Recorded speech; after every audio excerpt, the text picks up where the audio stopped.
Absolutely. So the other day, Vaush came after Shu and Kyle. Completely out of the blue, really. It seemed like it was very unprovoked. This was a random clip to get triggered about. It was random. It was totally weird. To me, it came off as a little bit attention-seeking, a little bit desperate for clicks, a little bit. I'm trying to start up some drama to get in the conversation, to be a part of the conversation. And of course, Vaush, despite being a pretty big channel, has like 1/3 the subs of Secular Talk.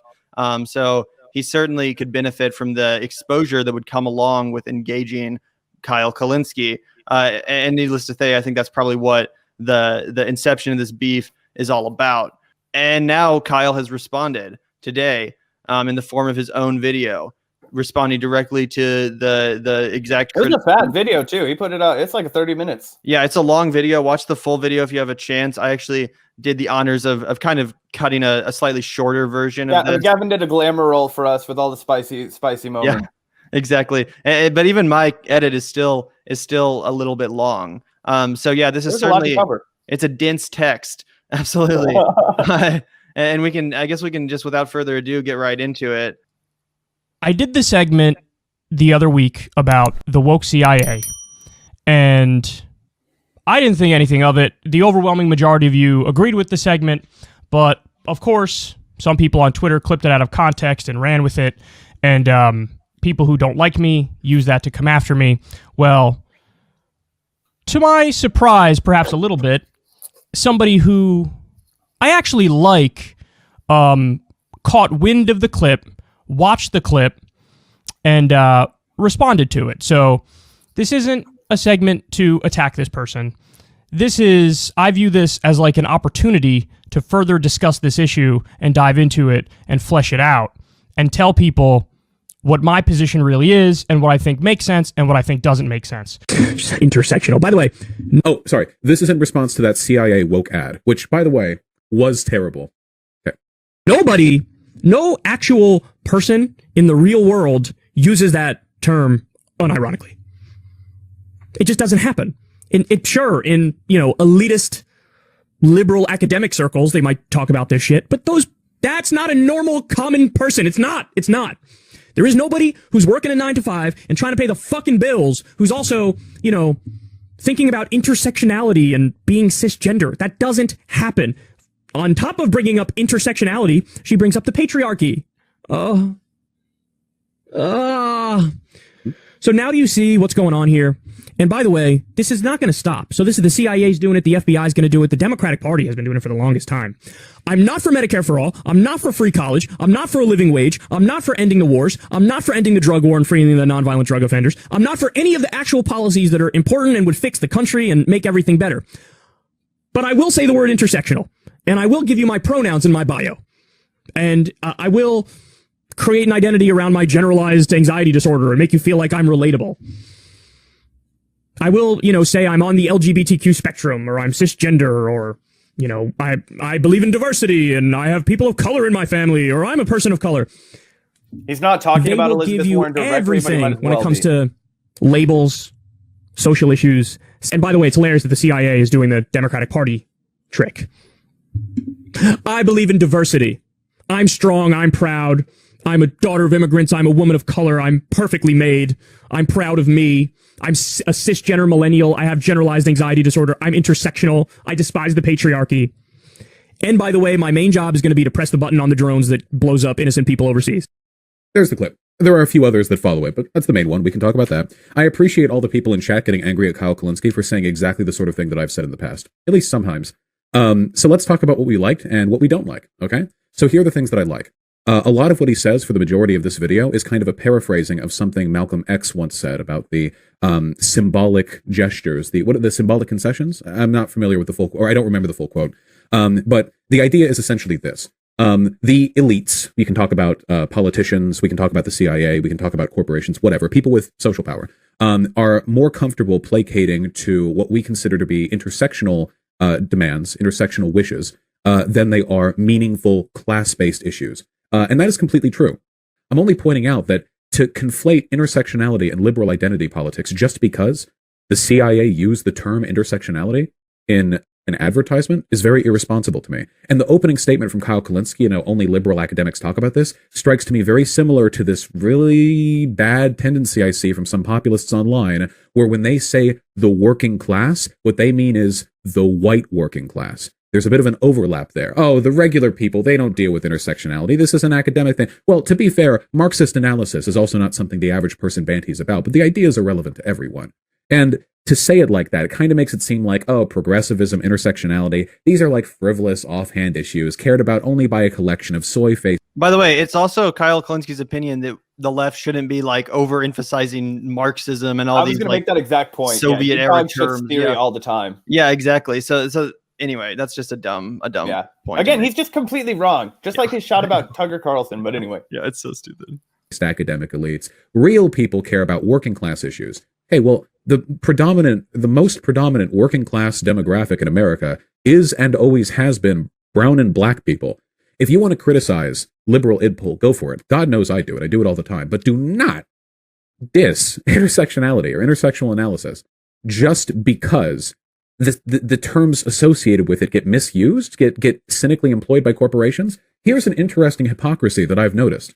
All those leftists or left-leaning people who are like, intersectionality is stupid, we should focus on class issues. And the reason they say that is because like woke corporations misuse this terminology. You know what I mean? Like, I see that all the time. It's like, Coca-Cola had a Black Lives Matter stamp. Black Lives Matter has been co-opted by corporations.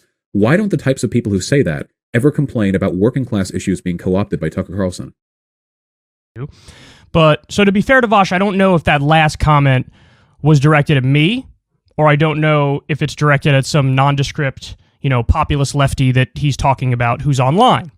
But, needless to say, and obviously you guys know this if you're watching this channel and if you do on a regular basis, that criticism doesn't remotely make sense when it comes to me. Because you can do a search, Secular Talk Tucker Carlson. In the history of this show, we've done 32 different segments on Tucker Carlson. The most recent upload on the Secular Talk YouTube channel was fraud populist Josh Hawley opposes even moderate infrastructure bill. So if the idea is like, why aren't you critiquing the frauds on the populist right for weaponizing class issues, the response is simple. I am doing that. In fact, I do it all the time. In fact, a lot. I would wager, by the way, that there's more Kyle Kulinski segments about Tucker Carlson than there are Vaush segments about Tucker Carlson. And if not, then there are certainly more Kyle Kulinski segments about Fox News than there are Vaush segments about Fox News. So by a margin of maybe 5 or 10 to 1 if you're making the case about Fox News. I mean, think about how many fucking 700 Club. Maybe not Fox News, but like just those wacko conservative adjacent. That was the bread and butter for secular talk for like 10 years before there was any, kind of real progressive insurgency. Yeah, that's so true. Before like Bernie, that was his bread and butter, and it continues to be to a large extent. So 100%. And it's one of the reasons why you and I always say like, there's that lane is covered. People love Kyle Kulinski. People grew up watching secular talk in a sense, which is weird to say, but a lot of young RedTube watchers, they've watched Kyle for so long. He's a part of all of our media diets. I don't really watch BreadTube that much, but I'll just turn on Kyle for fucking shits because I've become accustomed to hearing his voice. The same way you enjoy any other podcaster, you get accustomed to inquiring about their analysis on certain things. And it's why you and I don't spend a ton of time dunking on, fucking right wingers, because people like in the legacy world that are still doing good work like Kyle or others, they've got that base covered. Yeah, exactly. And he's also just been so consistent over the years and really proved to be an honest and good faith actor, regardless of whatever criticisms you may or may not have of him. I think that one thing that's undeniable is that he's not a grifter. He has there's no even suggestion of that. You always believe him when he says what he says. You always know it's coming from a place of honesty. And I think ultimately that's what really separates him from a lot of his colleagues that have faded off as far as relevance over the years. Yeah, 100%. One of the things that I've always told myself in the back of my mind, and I've joked about this with you too, Gavin, is that we'll finally know the Vanguard's made it when we interview Kyle fucking Kulinski. So, Kyle, if you're out there. Yeah. But anyway, 100%, dude. A lot of my segments are going after Fox News hosts. And the reason I do that is because Fox News is still the number one name in news. And so a lot of people get swayed by that nonsense. So somebody's got to respond to it. Now, I respect others who focus more on internet culture, online culture, but I like to have a mix of the old school stuff and the new school stuff, because the old school stuff is still very important, even though many people online might not necessarily realize that. Okay, so that's the first point.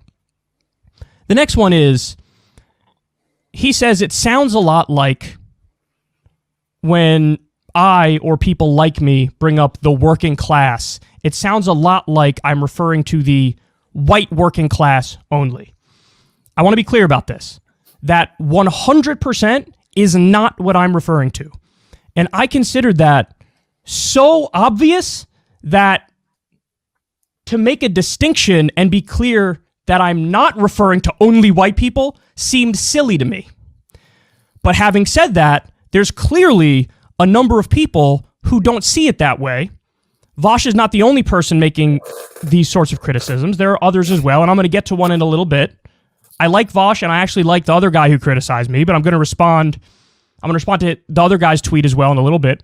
But just for the sake of being extra clear, from now on, when I talk about the working class, I will either say the Rainbow Coalition working class or the multiracial working class. My problem isn't with intersectionality, the concept. I agree with the concept of caring about a variety of issues because they're all linked. My issue is with the literal term intersectionality.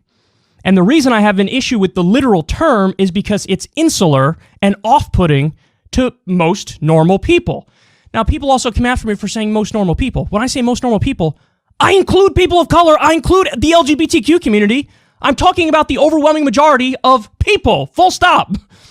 And if you don't think that word is off-putting to most normal people, you're not talking to most normal people on a regular basis. You're just not. Sorry. You know, it might be in certain cliques online that might be super popular to use the term intersectionality, but in the real world, it's just not. And if somebody disagrees with that, I just think you're factually wrong. And by the way, to prove my point, now I haven't seen polling on that specific term, but if you look at the woke vernacular and how popular it is in broader society, this is the point. There was a poll recently where they asked Hispanic people, do they use the term Latinx? You know what percentage does? 3%. That's my point. Is that the language, the terminology is incredibly insular and subculture-y. And if you want to be part of an insular subculture, okay, by all means, go right ahead. I'm not knocking you for it. But my point is, don't pretend like it has broad appeal, because it fucking doesn't. It just doesn't. So he goes on to bring up this thing called the Nazball vortex, however you say it. The idea is like, oh, you know, you don't want to be part of the people aligning the far right with the far left, so like Nazis with Bolsheviks, because that's a dangerous game to play, and those people are our enemies, so on and so forth. My only rebuttal to that is, I never tell people it's okay to be far right, to be an extremist. In fact, my record shows I deconvert people from the far right. In fact, that's the thing I'm most proud of. The most proud of, before it was Justice Democrats or it was a tie with Justice Democrats. Now the thing I'm most proud of is when I go to Politicon or one of these events, the number of people who come up to me who say, hey, I was a Ben Shapiro fan. Hey, I was a Steven Crowder fan. Hey, I was going down the alt-right pipeline. And I saw your stuff and it took me out of that, and now I'm a lefty. I lost count of the number of people who said that to me. And that really makes me proud. That really makes me happy. Nobody uses that vernacular, except liberal elite academics and very tiny niche subgroups. Now, that's the problem that the left faces. And I really think this is maybe the most important point, is that the left, at the same time, they want to win and get power and implement our policies, they also sort of want to remain its own little exclusionary, edgy subgroup. You have your niche little fellow members of your cult that believe everything you believe, and you want at the same time be countercultural and the dominant cultural force. You cannot have it both ways. You cannot have it both ways. Now, am I arguing you give in at all on actual policy issues? No, not at all. Not at all. But I am arguing you do whatever the fuck you have to do strategically to win. And if that means dropping the edgy vernacular, who gives a fuck? Drop it. Drop it, drop it, drop it. Drop it now. Drop it ASAP. So that's my take overall. This is a very, very long segment, but I felt like it was important. Because again, I like Vaush. He's done some great work. He's debated so many asshole right-wingers. He's deconverted a lot of people. He does a lot of solid coverage. By the way, a lot of people are saying that they're like, why did Kyle take the bait or whatever? He did take the bait, and obviously Vaush did want him to respond to this, but I do think it's still worth having a conversation about, and I still think it's worth clarifying these strawmans and kind of breaking them down, because Vaush does have a large audience, unfortunately.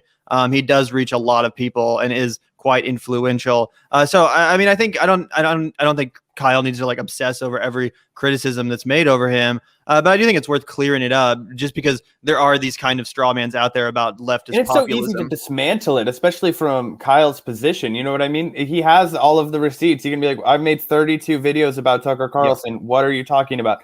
And the comment that he made about Marxism, Kyle spent the last fucking 13 years talking about how we can't push theory. And if you want a completely unrelated example of where he's applied this same principle, we can talk about the Bernie Sanders election, when he would constantly make the point like, oh, I agree with you, Bernie. Like, you know, everybody should have the right to vote, even the guy that did the Boston Marathon bombing. But you shouldn't probably take the bait and say that on air because, well, that's not really a popular opinion with the American people. Or same thing with legalizing all drugs after, whatever. He would be like, I disagree with Bernie on that, but I know why he's not putting that at the front of his agenda, even if ethically maybe he agrees with me, right?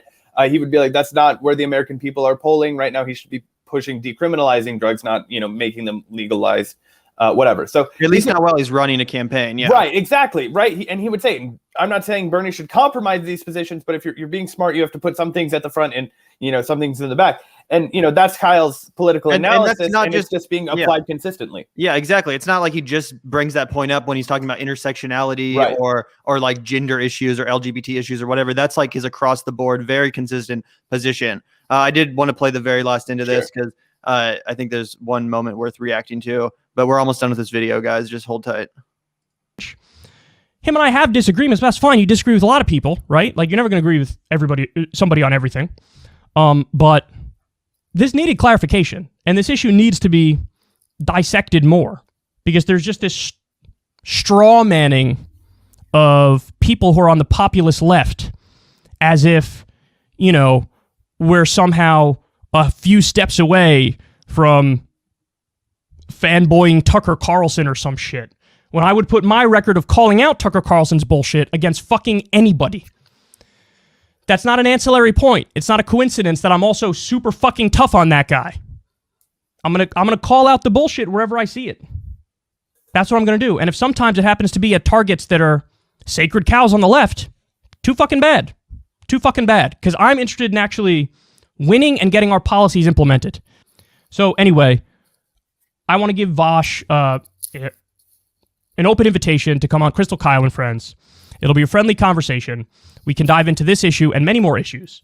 I've talked with him a little bit about it previously. He's, agreed to come on. We were originally trying to get him in studio. Now, we'll do it remote, totally fine. So whenever he wants to come talk to me about this issue and other issues, we have disagreements about some Bernie or bust stuff, whatever. We can talk about all that stuff and more. So let's come on. You can come on and have this dialogue. And I also want to thank him for, in the criticism, being respectful and not needlessly hyperbolic and showing like some human decency, because oftentimes online is a hellscape and people are vicious and they smear and they malign intentions and all this stuff. He didn't do any of that. His criticism was very respectful, very honest. And so that's why I'm more than happy to have a conversation with him. Consider this the open invitation. Yeah. Personally, after somebody had made a video about about that, like if I was bigger than them, it's kind of hard to be like you said, like it's kind of hard to be like, oh, I'm going to amplify your profile so much, bro. Like like, okay, the reason that why, like, at the Vanguard, I'm comfortable being like, oh, I'll fucking talk to anybody, right? Like, you know, coming on to somebody else's show, the power balances are, I mean, like, you know what I mean? It's not like somebody that we've criticized is going to like launch our fucking career into the stratosphere by coming on to the fucking Vanguard, right? Like, you know, that's not how it works. If you go on somebody else's show, typically that boosts your profile way more. And so I can understand why people are being critical of Kyle for giving this in, you know, whatever. But that being said, I think it's a high class move. I think he said he knows that he has an interview show. He wants to have this conversation genuinely, it seems like. He gave him a really respectful opportunity to come back. I'd be interested to see if this ends up panning out, because it'll make Vaush look terrible if he doesn't go on. That's what I'm saying. And I think it really will, especially sitting there with Krystal Ball, someone who Vaush has been even more needlessly vicious towards, literally has called her like a grifting piece of shit. So I think it'll be interesting. And I'm glad that they are going to do it on, if it happens, I'm glad it'll be on the terms of Kyle and Krystal on their podcast rather than going on Vaush's turf, which is kind of what I think he wanted. So, well, certainly, you know, Kyle was nicer than I would have been. You know, if Vaush put out that video, he's going to catch smoke. If he put out a video attacking the Vanguard, you know, we would not have been that civil. Let's be honest. We would have come for the motherfucker. But that being said, you know, that's who we are. Kyle. I admire Kyle that he's different. Yeah. And Kyle has always had this stance that, like, you know, he always takes people at their word. He always like takes them at good faith until they prove beyond a shadow of a doubt that they're not. Which you can have your opinion on that strategy. Totally disagree on that. It's not the way I react to things. But like I said, you know, Vaush does have a large following. He is relevant, although his relevance has kind of plateaued, which is why I think he's baiting this the conversation into existence. But regardless, I do think it's worth having the conversation. And I know some of you guys apparently disagree with that over here in chat. Everyone's like saying this is a below Kyle and all this shit. Personally, maybe just out of pure selfishness, I want to see this conversation. I want to see this exchange of ideas. And again, just because someone is annoying, or even if they're bad faith, it doesn't mean that their platform doesn't exist. It doesn't mean that their relevance doesn't exist. Like, this is a big voice in this space. Vaush is someone that has a lot of listeners, and he's honestly probably poisoned the mind of a lot of his viewers against the populist leftism of someone like Kyle Kulinski. So I think it's absolutely worth it for Kyle to take him, you know, task to task, take him, you know, face him man on man. Yeah, and I appreciate the instinct to engage with people, right? See, this is something that Gavin and I talk about all the time on our show. And if there's anything that you take away from watching the Vanguard, full stop, is that it is not that hard to get people to engage with you. If you just come at them, especially in this space, once you have a little bit of credibility, just that people know that you are capable of holding a conversation, that you'll bring at least some semblance of an audience. So these people should really be engaging with each other directly way more. You notice that Gavin and I constantly have people on the podcast that we can directly engage with, right? People that we've been critical of in the past, but we're perfectly prepared to have a respectful, calm exchange of ideas, disagree, push back, be pushed back on without losing our cool, because that's the responsibility that we have as people who want to evoke change, right? And so that's what I appreciate about this clip from Kyle, even though personally I'd be like, my response would be like, hell yeah, motherfucker, let's debate this shit. Like, come on, you want this smoke, you're going to catch it. Like, you know, that would be my reaction. I'd be like, let's go. Name the time or place. Invite me on your fucking stream, why don't you? So I can teach you some fucking lessons about this shit. But Kyle being a much more, I guess you could call him kind, polite, whatever you want to use those adjectives. He didn't. He took the high road, right? And I think that that's something that should be commended. And I hope that we get to see this discussion, and obviously Gavin and I will be here to react to it because we're just fucking excited to watch it. Yeah, absolutely. We're going to react to it. We're definitely going to break it down for you guys. So make sure to subscribe so you don't miss that content. We're excited to break down this debate. And again, I'm really excited too, just for the exchange of ideas. I really do think it's worth having, worth facilitating. Because Kyle's such a big player. I feel like people forget how massive he is in this space. Yeah, exactly. And honestly, it's not just this, you know, one kind of dumb and, you know, manufactured issue about Tucker Carlson and intersectionality. I feel like they'll probably talk about that for like 15 minutes. But there's a lot of other disagreements that these commentators have as well that I'm actually excited to hear them broach, and actually have to hear Vaush talk to someone who can really articulate a lot of these positions, and that isn't just kind of an easily defeatable straw man, which is usually who he invites on his show to do just that too. So Kyle's a formidable opponent in any kind of a debate. Yeah, exactly. And I'm excited to hear them talk about, voting third party, for example, or, burning your bust, which is something that Vaush, has been a massive opponent of. That's basically like the